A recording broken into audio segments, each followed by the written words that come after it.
Millionaire single dad saw woman, beaten, her baby taken away.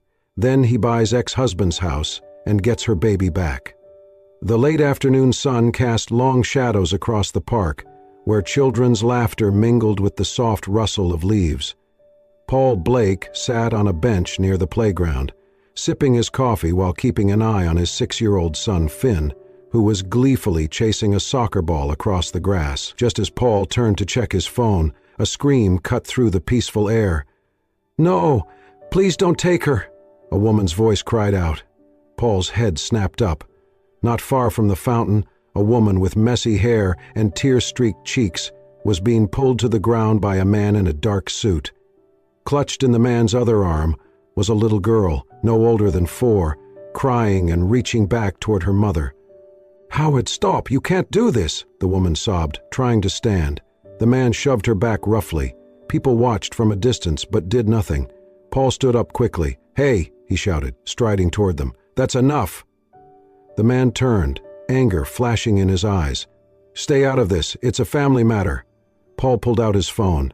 "It looks like assault to me. Should I call the police?" The man hesitated, then hissed something at the woman before storming off with the child, who was still crying out, "Mommy! Mommy!" Paul knelt beside the woman, who was trembling on the grass. "Are you okay?" She looked at him with wide, panicked eyes. "They took her," she whispered. "They took my daughter." Paul helped her up gently. "Come on. Let's get you checked out." At the hospital, after the bruises on her wrist were tended to and the adrenaline had settled, she sat quietly beside him in the waiting room. Her name was Layla. "I'm sorry you had to see that," she said quietly. "You don't have to apologize," Paul replied. "That man, Howard, he was hurting you, and your daughter." She nodded slowly, then, as if releasing a floodgate, her voice broke. "He's my ex-husband, a councilman. Influential. After the divorce, he used everything he had, money, power, connections, to paint me as unstable. He had a fake psychiatric evaluation filed against me. I was forced into a facility for 6 weeks. By the time I got out, custody was gone." Paul stared at her, stunned. "That's criminal. He made it look clean, legal. I don't even have visitation rights. He claimed I'm a danger to Ava, but I'm not." Her eyes filled with tears. "I'm her mother. She needs me." Paul's jaw clenched. "I believe you." Layla looked at him, uncertain. "You don't even know me." "I know what it feels like to fight for your kid," Paul said softly. "Finn's mother died in an accident.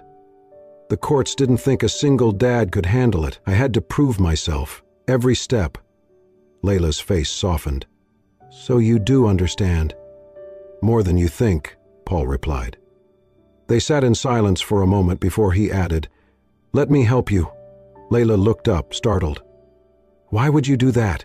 "Because no one else is, and because no child should be ripped away from someone who truly loves them." Layla wiped her eyes. "I just want to see her again, hold her, tell her I didn't leave her." Paul nodded. "We'll make sure she knows."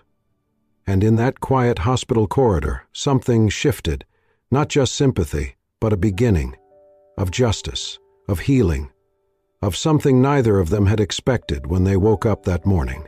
Under the dim evening light filtering through the guest house window, Layla sat curled on the edge of the sofa, clutching a warm cup of tea that Paul had made.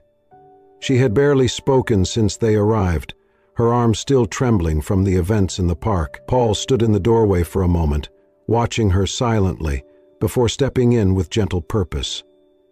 "You're safe here," he said quietly, setting down a blanket beside her. "My son Finn's asleep in the main house. No one knows you're here." Layla gave a faint nod, her lips pressed tightly together. "I don't know how to thank you," she whispered after a pause. "You didn't even know me." "You didn't need to be known," Paul replied, his tone firm yet kind. "You needed help." They sat in silence for a while. The only sound was the wind brushing softly against the trees outside. Later that night, as the rain began to patter against the roof, Layla finally began to speak. Her voice was quiet but steady. "It started when I got pregnant," she said. "Howard was different then, charming, powerful. I thought I was safe. She gave a bitter laugh. He didn't want a daughter, wanted a son, said girls were weak. When Ava was born, he barely held her. Paul listened, his expression unreadable. He started isolating me, Layla continued, told friends I was unstable, stopped me from working. Then the pushing began. Then the bruises. When I tried to leave, he said no judge would believe me, and he was right. She reached into her bag and pulled out a worn photo of a toddler girl with big brown eyes. Ava's all I had, and he took her. Said I was insane. Paul leaned forward slightly. How did he convince the court? He faked it, she said. Paid off a doctor. They diagnosed me with delusional disorder. One hearing, 20 minutes, and she was gone. Paul clenched his jaw. Do you know the doctor's name? Dr. Greaves, she said, her voice sharp with memory. He worked with Howard on some kind of health board project years ago. Paul made a mental note. The next morning, while Layla rested, Paul made a few quiet calls. As a venture capitalist and single father, he had long-standing relationships in both financial and legal circles. Within hours, he had confirmation. Dr. Peter Greaves had once been on the board of a hospital expansion project funded by Howard's campaign donations. Not only that, there had been whispers of misconduct, nothing proven, nothing formal. Paul leaned back in his chair, thinking. That afternoon, he returned to the guest house with a file in hand. Layla sat on the porch, sunlight catching her hair. I think you were right, he said, offering her the folder. This is just the beginning, but it's something. She opened the file and her eyes widened. That's him, she murmured. Dr. Greaves! Paul pointed to a section highlighted in red. These were payments made by a shell company tied to Howard's old real estate firm. One went to Greaves the week before your hearing. Layla's hands shook. Paul looked at her, voice low. He bought your diagnosis, and I am going to help you prove it. She stared at him, tears welling in her eyes, not from sadness this time, but from the shock of someone at long last believing her. You really mean that? She whispered. I do, Paul said simply, and I won't stop until we get your daughter back. Paul had never dealt with family court before, but he knew the smell of corruption when he encountered it.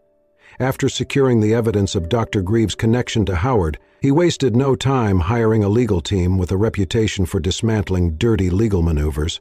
He explained the case to them in crisp, matter-of-fact sentences, hiding the fury bubbling underneath. This isn't just about a custody battle, he told them. It's about a woman stripped of her rights and a child kept from her mother through lies and power.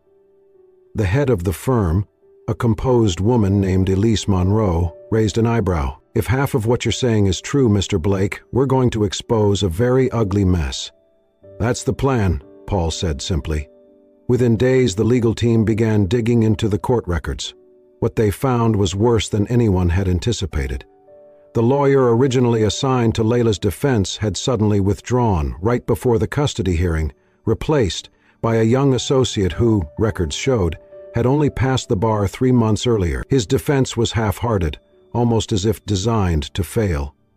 The transcripts revealed that Layla's objections during the hearing were dismissed without due consideration. The judge, an old acquaintance of Howard from law school, had rubber-stamped the psychiatric report without requesting a second opinion. It was never a fair fight, Elise concluded. She was never meant to win. When Layla heard the findings, she sat in stunned silence, her hand clasped over her mouth. All this time, she whispered. I thought maybe I'd done something wrong. Maybe I'd acted too emotional. But it was all set up. Paul sat beside her and gently placed a hand on her shoulder. You didn't lose your daughter because you failed. You lost her because they cheated. And now, we fight back. The legal team also began reaching out to former staff members of Howard's household. Most refused to speak, but after a week of persistent digging, Paul's team found one name that stood out. Rosa Jimenez, a former live-in housekeeper who had left just a few months before the custody hearing. She agreed to meet, on one condition. I want protection, she told Elise over a secure phone line. He has friends in high places. I have 2 boys. I won't put them at risk." "Done," Elise assured her. "We'll file a confidentiality clause. You'll testify remotely, and your identity will be sealed." At the meeting, Rosa's voice trembled, but her memories were sharp. "He hit her," Rosa said, "more than once. I saw him push her down the stairs, then told the staff she was clumsy. She cried every night. He threatened her, said she'd never see her baby again." Layla's hands clenched tightly. "Thank you for speaking," she said. "You don't know what this means." Rosa's voice softened. "I remember you reading to your baby every morning. I remember the love. That's what stayed with me." The testimony was recorded, encrypted, and submitted as part of the appeal package Elise's team filed to the court. Alongside it were financial documents, transcripts, and the psychiatric fraud evidence tied to Dr. Greaves. Paul watched it all unfold, managing logistics, financing, and communications. But quietly, he was preparing something else. He had been tracking Howard's real estate dealings. One property caught his attention. A small home on the outskirts of town, up for discreet sale. The address was familiar. It had once belonged to Howard and Layla before the divorce. It was the home where Ava had taken her first steps. Paul purchased the house under a trust name, restored it with warmth, sunlight-colored curtains, fresh paint, a nursery room quietly refurbished. He said nothing to Layla. That evening, as the documents were submitted and the court set a hearing date for reopening the custody case, Paul walked out to the guest house, found Layla sitting under the stars, and handed her a key. "What's this?" she asked, puzzled. "A place of your own," he said. "A place to start again, safe, if things get difficult. No one knows I bought it, not even Howard." Layla stared at the key, silent. Paul's voice lowered. "Just a backup, just in case. You and Ava deserve a home that's yours." Her eyes filled with tears. She did not speak, but she stepped forward and hugged him, tight, long, and wordless, and in that moment something between them shifted. Not just trust, not just gratitude, but the start of something deeper, something unspoken. The courtroom was colder than Layla remembered, not because of the temperature, but because of the tension. This time, though, she was not alone. On her right sat Elise, calm and razor-sharp in her tailored navy suit. On her left, Paul Blake, his hand resting lightly on the table, a quiet signal of strength. The judge, an impartial replacement brought in from another county due to conflict of interest, called the hearing to order. "We are here to re-examine the custody ruling in the case of Layla Montgomery versus Howard Kane. New evidence has been presented that may significantly alter the original decision." Howard's team came in with fire. Their lead attorney stood confidently, delivering a statement that painted Layla as unstable, erratic, and manipulative. "Ms. Montgomery has a documented history of emotional volatility," the attorney began.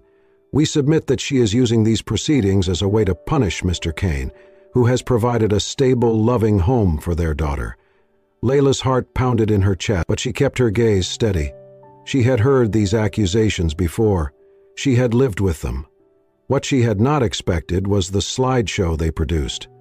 Photos of Layla looking disheveled during her hospitalization, medical notes doctored to suggest outbursts. They played recordings, taken without her consent, of her crying alone in her old home, manipulated out of context. Paul clenched his jaw. It was time. He stood up as Elise called him to the stand. After swearing in, he spoke calmly. "My name is Paul Blake. I'm a business owner, a single father of a 6-year-old boy.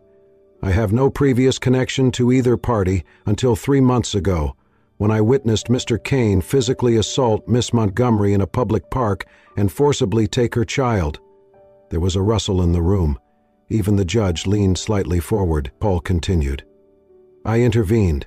I brought her to the hospital. I saw the bruises. I heard her story. And what shocked me wasn't just the violence. It was the look in her eyes. The helplessness of someone who had screamed for help and never been heard." He then described the following weeks. The quiet resilience Layla showed, her care for his son Finn, her honesty. "She is not unstable. She is a mother stripped of her rights. I've seen her sing Ava's lullaby while looking at her photo. I've seen her make breakfast while wiping tears from her eyes. She's not dangerous. She's broken, but she's healing." When he finished, the room was still. Layla sat motionless, tears slipping silently down her cheeks. The judge turned to Elise. "Ms. Monroe, do you have additional requests?"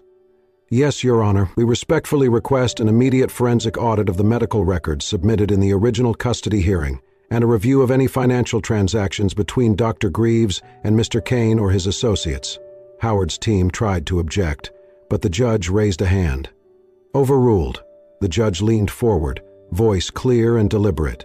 "Until such investigations are complete, I am granting Ms. Montgomery supervised visitation rights. Twice a week. Effective immediately." Layla gasped. She clutched Elise's hand. Paul looked at her, smiling faintly. Howard stood frozen, his eyes locked on Layla, not with anger, but with the realization that his control was slipping. The judge concluded the session. "The court takes the integrity of family law seriously. If there has been manipulation, it will be uncovered. This is not over, but justice begins now." As people filtered out, Paul remained seated beside Layla. She turned to him.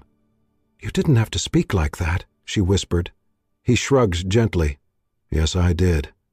She looked at him, long and searching, before whispering, "Thank you for seeing me." Paul didn't answer. He only nodded, because sometimes words were not enough. It was late afternoon when Paul asked Layla if she wanted to go for a drive. "Where?" she asked, wiping her hands on a dish towel, her eyes still a little puffy from the emotional court session earlier that week. "You'll see," he said with a quiet smile. They drove in comfortable silence, Finn asleep in the back seat, the late sunlight washing everything in soft gold. Layla looked out the window, unsure of where they were headed until the streets started to look familiar. Her fingers tightened around the seatbelt. "Paul," she whispered. "This neighborhood." He glanced at her, then pulled into the driveway of a modest but charming brick house with white shutters and newly painted steps. The lawn was trimmed. Flowers bloomed in the front beds. There was a new mailbox. It was her old house. Her breath caught. "Why are we here?" Paul parked, turned off the engine, and turned to face her. "Because I want to show you something." He got out, came around to open her door. She followed him, hesitant, her heart pounding as they stepped onto the porch. The last time she had stood here, her hands were shaking for different reasons, trapped, silenced, watched. But now, the front door opened with ease. Inside it was unrecognizable. The dark, suffocating walls were repainted in warm earth tones. The heavy drapes were gone, replaced by sheer curtains that let in soft light. The living room smelled like sandalwood and lemon. A small piano sat in the corner, books lined the shelves, and a plush rug covered the once cold floor. Layla couldn't speak. "I bought it a few weeks ago," Paul said gently, standing a few feet behind her. "I didn't want to tell you until it was ready. I know this place has history for you, but I thought maybe we could give it a new one." She turned slowly, her eyes glistening. He motioned toward the hallway. "Come on, there's more." She followed him, her steps slow. He led her to the far bedroom, once the room Howard had locked her in during her worst nights. Now it was painted pale lavender. A small white bed sat against the wall, a stuffed rabbit propped up on the pillow. There were fairy lights strung along the headboard, a tiny bookshelf filled with picture books and colored pencils. Layla stared. "It's for Ava," Paul said softly. "For when she comes home." Layla turned to him, and something broke inside her. Not in pain, but in release. She took a trembling step forward and wrapped her arms around him, her face pressed against his chest. "Paul," she whispered, her voice cracking, "you don't know what this means. This house, this place. It was a prison, and now—" She pulled back slightly to look up at him. "Now, it's hope." Paul didn't speak. He only held her tighter. That evening, they returned to Paul's home. Layla made dinner, rosemary chicken, mashed potatoes, and steamed carrots, while Paul set the table and Finn excitedly colored a picture of a superhero family, insisting that the mom had magic powers. After dinner, they sat in the living room. Layla read to Finn while Paul cleaned up. Later, they all curled up to watch a movie, Finn nestled between them. Layla found herself laughing, really laughing for the first time in years. Later that night, when Finn had been tucked into bed and the house had grown quiet, Paul brought Layla a cup of chamomile tea. They sat on the porch, wrapped in light sweaters, the stars blinking gently above. "I don't know how to thank you," Layla said, voice hushed. "For everything." Paul looked at her, eyes warm. "You don't have to."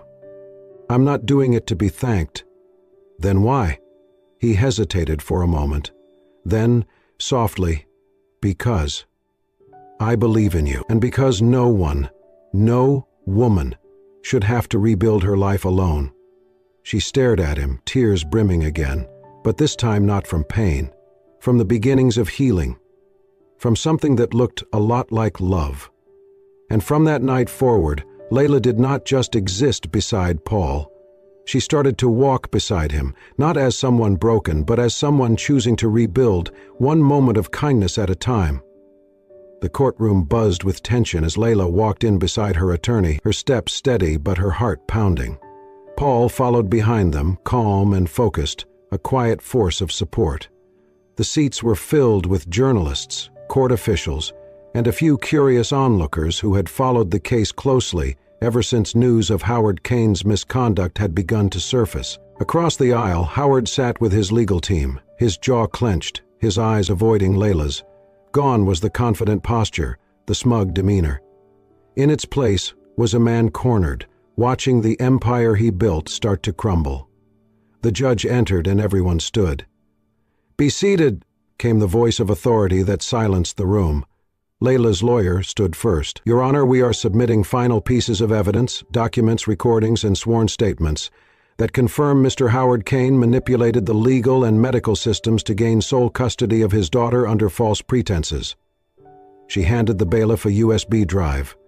The judge nodded for it to be played. The courtroom went still as the speakers crackled.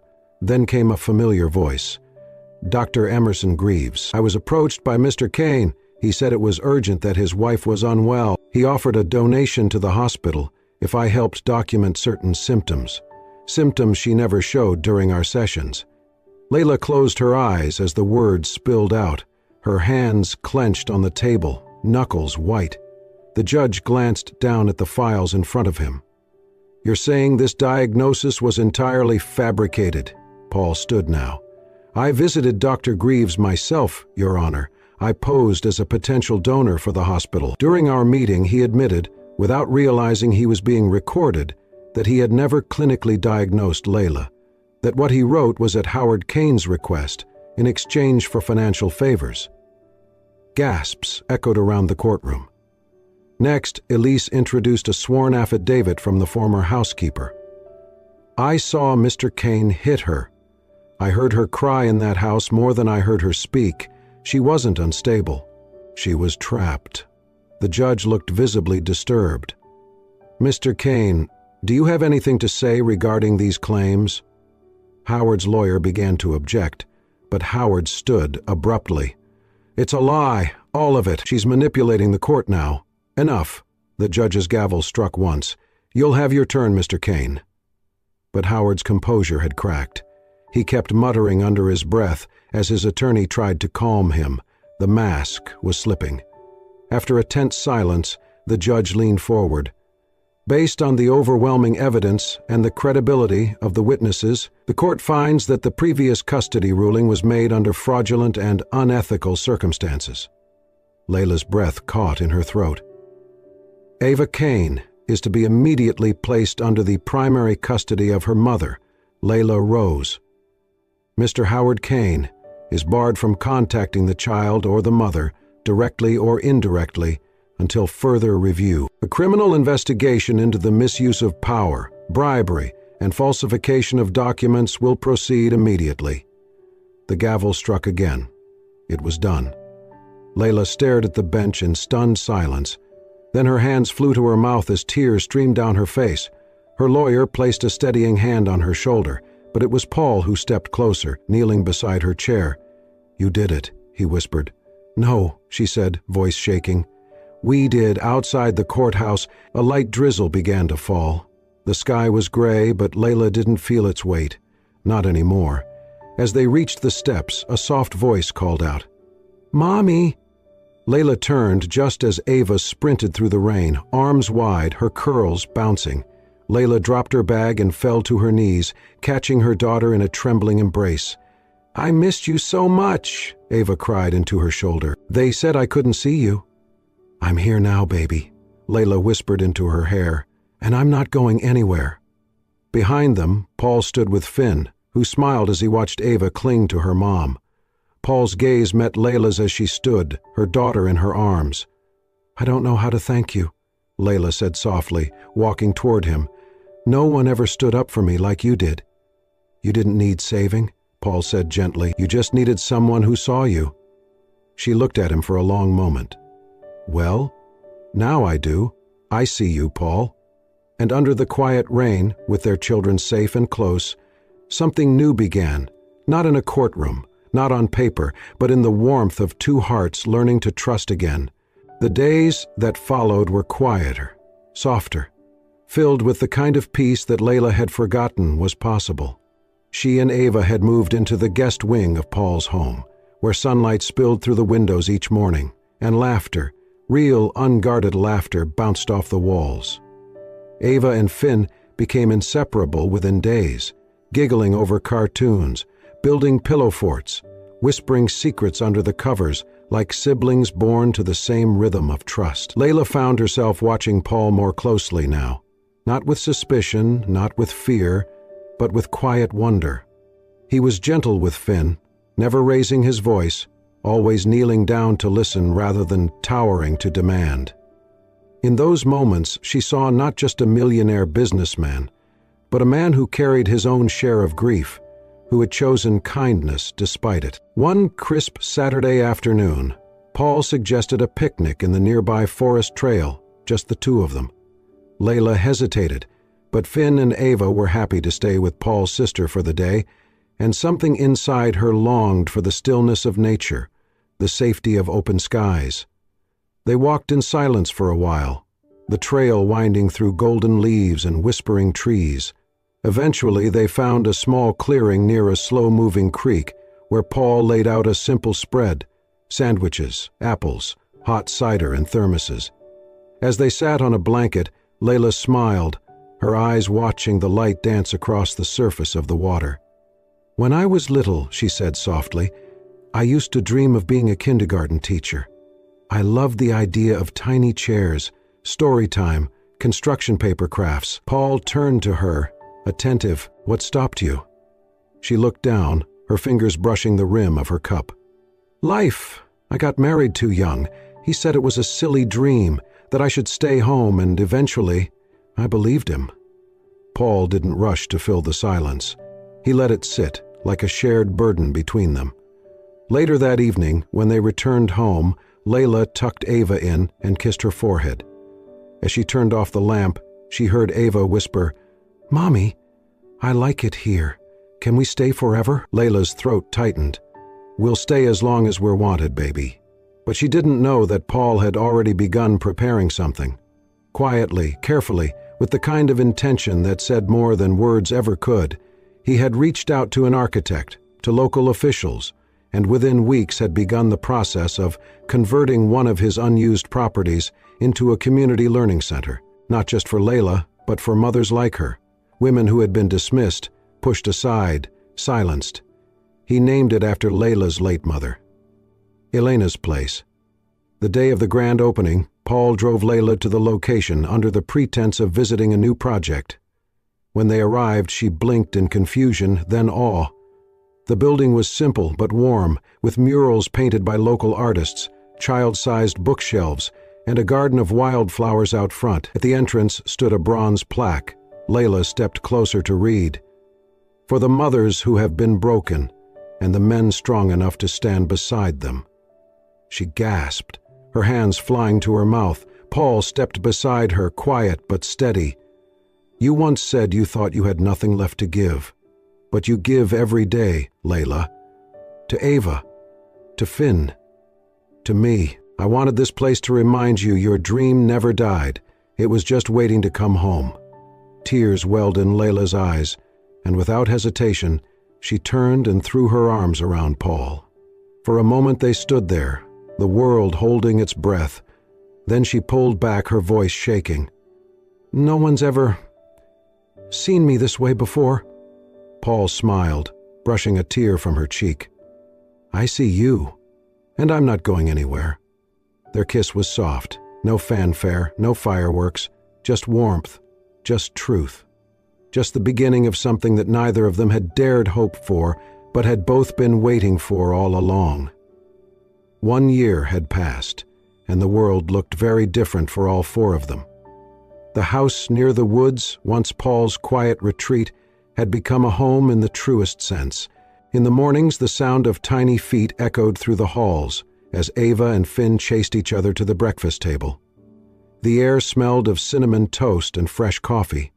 There were finger paintings on the fridge, muddy shoes by the door, and soft lullabies hummed in the evenings as two children drifted to sleep under one roof.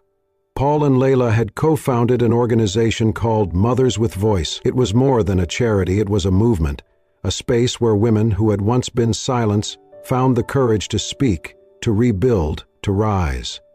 Layla led with compassion, her story empowering others.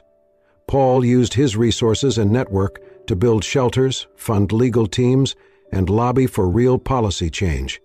Their days were full, courtroom visits, school pickups, late-night emails, but never too full for each other. In stolen quiet moments, they shared tea on the porch, whispered dreams beneath the stars, laughed over spilled juice and bedtime negotiations.